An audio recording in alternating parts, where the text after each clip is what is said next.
Antes da gente começar, eu acho apropriado deixar claro que esse vídeo aqui vai ser bem mais curto do que o normal. E eu acho que vocês devem ter percebido isso pelo pequeno númerozinho presente no canto da thumbnail. E isso pode ser decepcionante para alguns, um alívio para outros, mas a verdade é que eu preciso muito falar desse tema que tem martelado a minha cabeça desde a minha semana de folga lá no final do ano. Mas que tema tão importante seria esse? Então me pergunto esperando alguma coisa incrível. E eu te respondo dizendo que é um quadrinho. Mas calma, porque não é um simples quadrinho. Mas sim o que eu diria ser a experiência mais confusa e maluca que eu já consumi nos últimos meses. E eu tô me referindo ao quadrinho Anti-Colony, do cartunista Michael DeForge. Eu não quero entrar no mérito de falar sobre toda a biografia e carreira desse cara, mas ele foi um dos artistas envolvidos na produção de Hora de Aventura. Não exatamente como artista principal, mas sim como um designer de personagens e de efeitos visuais para os episódios. Ele também trabalhou em outros quadrinhos como Lucy e Stunt, e só de ver a mínima ilustração de cada uma delas, já dá pra perceber o que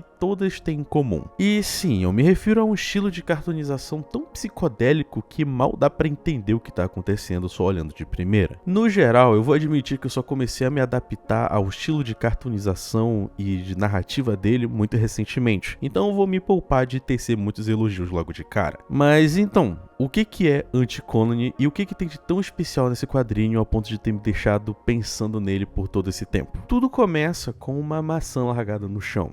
Não fica claro como ela parou ali ou onde ela está exatamente, mas a gente pode notar que ela está coberta por pequenos pontinhos escuros que juntos assumem o formato de uma mancha faminta e desesperada por sobrevivência que deixa para trás apenas um miolo, resultado de horas e horas de minúsculas mastigadas e perfurações. É então que um dos pontinhos escuros lamenta em voz alta: por que tudo tem que ser tão pequeno? Uma pergunta válida e até mesmo irônica vindo de uma pequena formiga em cima de um miolo de maçã gigante. É importante deixar claro que Anti-Colony segue uma estrutura de narrativa bem mais complicada do que parece. Ela não segue uma estrutura exatamente linear, então apesar da gente estar vendo uma cena num certo momento, virando a página muda para uma coisa totalmente diferente. Então algumas vezes o mesmo evento se repete justamente porque ele está sendo apresentado sobre pontos de vista de formigas diferentes, o que também implica que a história segue vários núcleos diferentes de personagens. E é nesse momento inicial que a gente é apresentado ao nosso primeiro núcleo de personagens, que é formado por duas formigas, o Nick e o Chris. Os dois nunca são identificados de forma nenhuma na história, então eu basicamente inventei esse nome para eles para ficar mais fácil de entender. O Chris e o Nick fazem parte da casta mais básica do formigueiro onde eles vivem, sendo parte das formigas operárias que têm como obrigação sair para procurar sua própria comida, proteger a rainha e garantir que ela seja capaz de gerar mais formigas que irão fazer o mesmo processo. Curiosamente, apesar de ser um sistema simples e funcional, o Nick parece incomodado com isso. Mas o que isso quer dizer? Você vive dizendo que tudo é tão minúsculo, mas o que isso significa? Esquece, eu não consigo explicar. O que eu acho curioso nesse questionamento do Nick é que ele não demonstra desconforto com relação ao sistema imposto a eles, como se existisse uma espécie de opressão que forçasse as formigas a serem operárias para sempre. Não. O problema do Nick é unicamente o tamanho de tudo ao redor. O mundo que ele enxerga é extremamente pequeno e frágil, o que dá a sensação de que tudo é mais trabalhoso e complicado do que deveria. E esse é um detalhe muito importante que sempre volta se provando ser verdade. Em outro dia, ao retornarem ao local da maçã para pegar mais comida, a dupla se depara com um presente dos céus, cristais fresquinhos de açúcar perfeitos para serem estocados. O problema é que uma outra formiga aparece e rapidamente dá uma provada no cristal de açúcar, e bora dizer que para ele as coisas não terminam muito bem. Acontece que ao invés de açúcar, aqueles cristais eram Sweet and Low, que é uma marca gringa de adoçantes artificiais. Normalmente as formigas conseguem comer esse negócio tranquilamente, mas por algum motivo o Michael decidiu que isso é extremamente venenoso para elas, então bora aceitar do jeito que tá. Dessa forma, por causa da terrível tragédia que os dois testemunharam, o Nick e o Chris são obrigados a participarem de um evento memorial realizado pela rainha, que obviamente é um enorme ser que precisa ser constantemente protegido pelas operárias. Ela estava ali não apenas para sepultar aquela formiga que morreu, mas também para cremar outros 43 corpos de formigas que morreram envenenadas naquele dia. A morte e a tragédia não é necessariamente algo incomum comum nesses formigueiros. E isso a gente pode notar em outra ocasião, quando um corpo de uma formiga é encontrado sem o tronco próximo a uma área comum. Pelo que é dito, a vítima provavelmente foi espancada por um grupo de formigas antes de morrer e teve um pedaço do corpo retirado em seguida. E o que eu acho mais curioso disso tudo é que o comportamento normal dessas formigas é agir como se nada importasse, como se fosse só uma situação comum. E nisso a gente tem o Chris, que fica absolutamente chocado com a cena do corpo, justamente porque ele reconhece como sendo de alguém com quem ele já tinha se relacionado antes. E aqui cabe um detalhe muito importante que eu não tinha parado para pensar antes, tanto que eu nem coloquei no roteiro, que é o detalhe de que o porquê do Chris ser o único que reage dessa forma. Um detalhe interessante que fica cada vez mais claro sobre o Chris e o Nick é que eles são um casal, eles têm um relacionamento. Porém, nesse formigueiro é estritamente proibido qualquer relacionamento que não envolva a rainha, que é a única que pode procriar com as operárias e, por consequência, ter os ovos que vão gerar mais operárias. E por causa disso, os dois têm esse relacionamento em segredo, e justamente por ser algo totalmente fora do comum, fora da regra, o Nick e o Chris estão sujeitos a sentirem essas sensações que estão fora do padrão para essas formigas. Talvez seja justamente por isso que o Nick demonstra essa insatisfação com o mundo ser pequeno e o fato do Chris ter muito mais empatia que os outros. É claro que nada disso é confirmado em nenhum momento, mas essa é a interpretação que eu tive. Nesse caso, considerando tudo o que eu falei sobre o Chris, esse momento onde ele vê esse corpo gera uma mudança irreversível nele. E tudo começa com ele não conseguindo mais esquecer aquela cena terrível, chegando ao ponto até mesmo de se voluntariar para se juntar ao grupo de busca só para se vingar do grupo responsável por aquela morte, que no caso eram as formigas vermelhas. Mas não se preocupe, eu vou falar delas melhor em uma outra ocasião, porque no momento eu vou aproveitar para falar um pouco do outro núcleo de personagens que envolve o pequeno Toph e o seu pai, Liam, novamente dois nomes inventados. A gente é apresentado aos dois em uma cena levemente perturbadora, onde uma minhoca se aproxima deles durante um processo de cortarem gravetos. O Toph justificavelmente se assusta com aquela criatura enorme, que além de intimidadora, também fica rindo sem parar. Porém, mesmo assim, o seu pai não parece muito impressionado. E assim, quando eu digo que a cena é perturbadora, eu não me refiro ao fato de ter uma minhoca gigante, o que me gera uma agonia absurda, mas sim ao fato do Liam praticamente forçar o filho a picotar a minhoca sozinho e levar um pedaço dela para casa. Isso enquanto a minhoca continua viva e rindo sem parar. Mas calma, porque não é só isso não. O coitado do Toph fica maluco tendo que aturar o pedaço da minhoca e continua rindo na cabeça dele, então para se livrar do bicho, ele taca o pedaço dentro de um liquidificador e transforma ele em uma espécie de pozinho ou coisa parecida. O Liam, sendo o pai totalmente saudável que é, simplesmente abre a tampa do copo e faz o Toph respirar o pó, que segundo ele mesmo, a nuvem de pó que você está respirando é na verdade feito de bilhões de micro-organismos. Eles estão claramente atraídos por você, não tente lutar. Eles são parte de você agora e nas próximas semanas você vai ver os efeitos dessa união. Essa ação bizarra e estranhamente calculada realmente apresenta os efeitos que ele diz, já que alguns dias depois, o pobre Toph confessa para um amigo que começou a sentir coisas estranhas. Toda vez, na hora de dormir, a sua mente é preenchida por imagens confusas, visões de uma pirâmide invertida enorme caindo sobre uma cabeça e a esmagando violentamente. No momento em que ele está explicando isso pro amigo, o Toph se vê tão perdido na sensação das minhocas microscópicas se movendo dentro dele e dando aquelas visões, que o coitado não percebe algo mais bizarro acontecendo. Uma abelha gigante sente o cheiro da minhoca no garoto e o leva voando até o seu grupo de amigos, que revelam com todas as letras que o Toph se transformou em um profeta, o que implica que aqueles poderes não eram só produtos do que ele havia consumido, mas como ele tinha um papel praticamente religioso naquela situação, como se ele tivesse a função de ser a testemunha de algo terrível que estava se aproximando. E por mais incríveis e maneiras que essas abelhas sejam, elas deixam o moleque de volta no formigueiro e somem completamente da história. Então,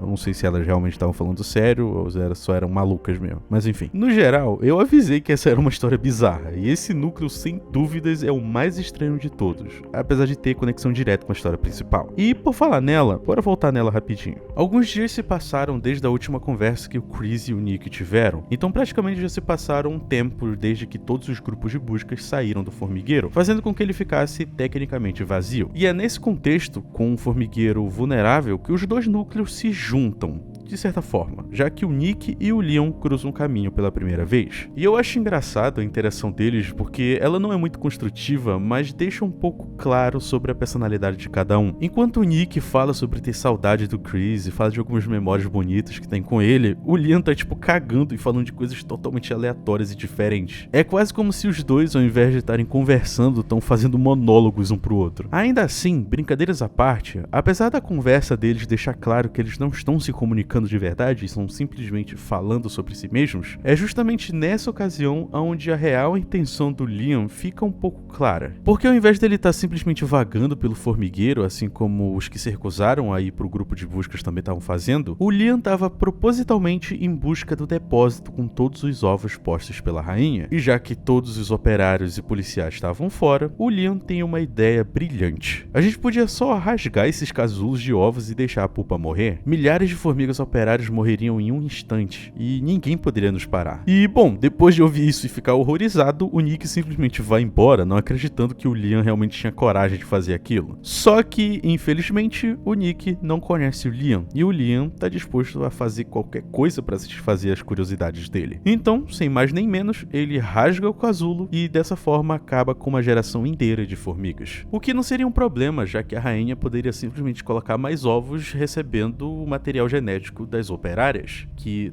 nesse momento estão em guerra.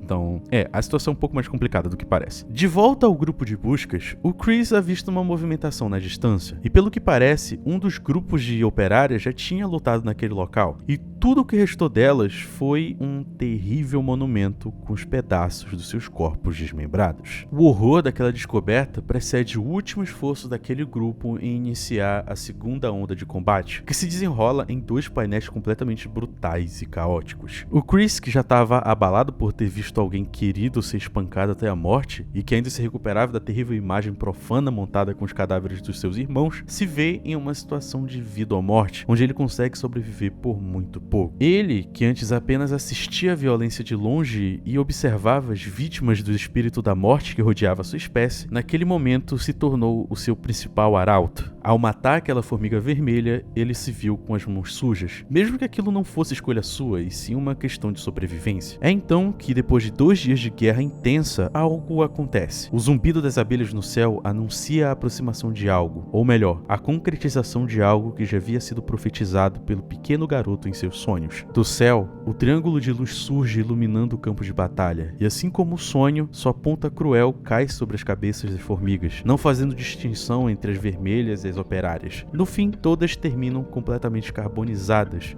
antes que pudessem sequer entender o que tinha acontecido. E dessa forma, a guerra termina.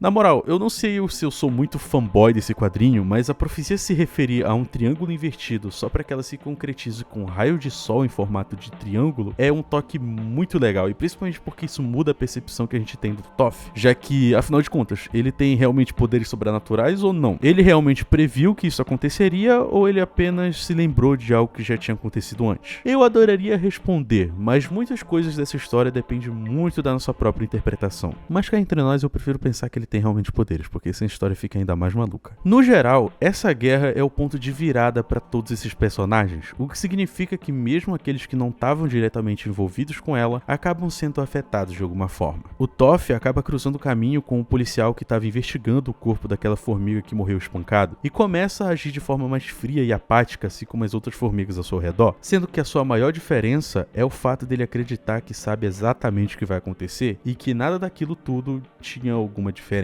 O Leon, depois de matar todos os ovos e destruir qualquer chance que o formigueiro tinha de se recuperar, acaba libertando um grupo de pequenas formigas deformadas e oferecendo a carne da rainha para que elas possam sobreviver à escassez de comida. O que significa que a rainha, que antes era magnífica, imponente e carinhosa com suas operárias, praticamente termina dessa forma. Por fim, o núcleo onde a mudança é mais visível, sem dúvidas, é entre o relacionamento do Nick e o Chris. No começo da história, os dois parecem se dar muito bem, apesar da diferença de personalidade personalidade. O Nick é muito mais complicado e inquieto do que o Chris, que sempre se demonstra ser paciente e pacífico, ao menos até a guerra acontecer. Porque depois de se deparar com os horrores do conflito contra as formigas vermelhas e com a violência extrema que habitava dentro dele, o Chris começa a descer sem parar em direção à insanidade. Como eu disse antes, as formigas dessa história são bem apáticas com relação à morte e violência, mas o Chris começa a apresentar um comportamento desnecessariamente cruel, como por exemplo quando ele resgata um filhote de uma formiga vermelha e logo depois aparece tentando afogar ele em uma poça de água não muito longe dali. Sem contar que o nível de apatia do Chris fica tão grande que ele chega ao ponto de tentar forçar o Nick a... É isso aí. Dessa forma, não tem como não deixar de associar a mudança do Chris ao próprio comportamento do Liam. Afinal de contas, a gente não pode deixar de lembrar que o pai do Toph vaga pela obra cometendo os atos mais cruéis possíveis apenas por pura curiosidade mórbida, como se ele tivesse aceitado que era só um espectador nesse mundo confuso e cruel. Talvez o próprio Liam tenha passado pelo mesmo processo de revelação que o Chris, e isso represente uma espécie de ciclo onde as tragédias estão fadadas a se repetir. Mas eu não sei dizer. Anti-Colony é uma obra muito caótica e confusa para afirmar coisas com tanta certeza. Tanto que a história praticamente termina sem uma conclusão concreta. Tipo, eu falei bastante sobre alguns pontos principais de coisas que acontecem na narrativa, mas isso não chega nem perto de simular a experiência que é acompanhar o processo de ver esses personagens se transformando. E o final deixa entender que o fim dessa colônia é apenas o começo de uma outra. E eu acho que essa é a interpretação que eu mais gosto desse quadrinho. A gente não tá assistindo uma colônia ser destruída de forma trágica,